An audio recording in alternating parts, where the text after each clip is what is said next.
नमस्कार साथियों, बदला प्लेटफॉर्म में आपका स्वागत है। एनसीईआरटी क्लास 8 लेसन नंबर 17 तारे और सौर परिवार। तो इस चैप्टर में अपन को क्या स्टडी करना है कि क्या प्लैनेट्स होते हैं, मून का क्या रोल है, कितने प्लैनेट होते हैं, उनके जो उपग्रह हैं सैटेलाइट वो उसके क्या क्या नाम है। जैसे मंगल ग्रह हैं तो उसको रेड प्लैनेट बोला जाता है, उसके दो उपग्रह हैं नेचुरल, फोबोस और डिबोस उसको कहा जाता है।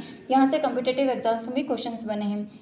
तो ये सभी जो खगोलीय पिंड होते हैं ये खगोलीय पिंड कहलाते हैं और इनका अध्ययन कहलाता है एस्ट्रोलॉजी। अब चंद्रमा है वो पृथ्वी की परिक्रमा करता है और पृथ्वी जो है, चंद्रमा ये है पृथ्वी की परिक्रमा कर रहा है, पृथ्वी चंद्रमा सहित सूर्य की परिक्रमा करती है। तो जो मून है, जो शाइन करता है मून, अपन को चमकता हुआ दिखाई देता है ना मून, तो उस मून का स्वयं का कोई लाइट नहीं होता है खुद का।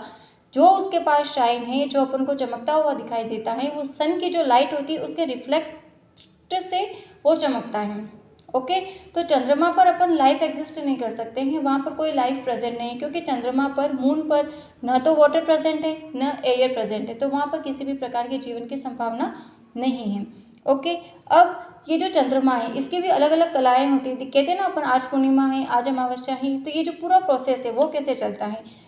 जो उस अपन पूर्णिमा कब कहते हैं, जब चंद्रमा पूरा गोल दिखाई देता है तो वो पूर्णिमा होता है। हर एक रात्रि के बाद में जो चंद्रमा है उसका जो शाइन वाला पार्ट है, चमकीला भाग, वो घटता चला जाता है और 15वें दिन अपन को चंद्रमा दिखाई नहीं देता है। तो जब तक नहीं दिखाई देता है तो उस दिन को क्या बोलते हैं अपन, अमावस। अगले दिन चंद्रमा का एक छोटा सा भाग आकाश में दिखाई देता है, इसे कहते हैं बाल चंद्र। इसके पश्चात फिर चंद्रमा थोड़ा थोड़ा बड़ा होने लगता है और 15वें दिन एक बार फिर से हम चंद्रमा को पूरा देख सकते हैं। तो पूरे महीने तक दिखाई देने वाली जो चंद्रमा की ये विभिन्न आकृतियाँ होती हैं उसको अपन क्या कहते हैं, चंद्रमा की कलाएं। ये अपनी नेचुरल लाइफ में भी अपन देखते हैं कि आज अमावस है, आज पूनम में, इस प्रकार की प्रोसेस होती हैं। तो अब सबसे पहले चंद्रमा पर कौन गया, 20 जुलाई 1969 को अमेरिका का अंतरिक्ष यात्री नील आर्मस्ट्रॉन्ग ने सबसे पहले चंद्रमा पर अपने कदम रखे। उनके बाद एडविन एल्ड्रिन चंद्रमा पर उतरे थे। कल्पना चावला जो थी पहली भारतीय महिला थी अंतरिक्ष यात्री, 1997 में ये गए थे। 2007 में सुनीता विलियम्स ने 6 महीने अंतरिक्ष में बिताए थे। तो तारे और सौर परिवार के बारे में आज एक छोटा सा स्पेशल नोट अपन ने देखा है कि होता क्या है। अब जो ग्रह वगैरह होते हैं तो ग्रह कितने होते हैं, पहले 9 ग्रह गिने जाते थे। जो अंतिम ग्रह था प्लूटो, उसको मान्यता उसकी समाप्त कर दी गई। तो अब जो अपना सोलर सिस्टम है उसमें कितने ग्रह हैं, 8।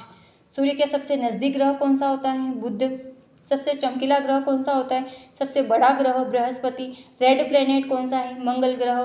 तो रिंग अराउंड प्लेनेट कौन सा होता है, सैटर्न। तो ये जो सारी चीज़ें हैं, सबसे दूर ग्रह कौन सा है, तो ये सारी चीज़ें अपन कल देखेंगे। कंप्लीट सोलर सिस्टम इसके आगे की क्लास में देखेंगे।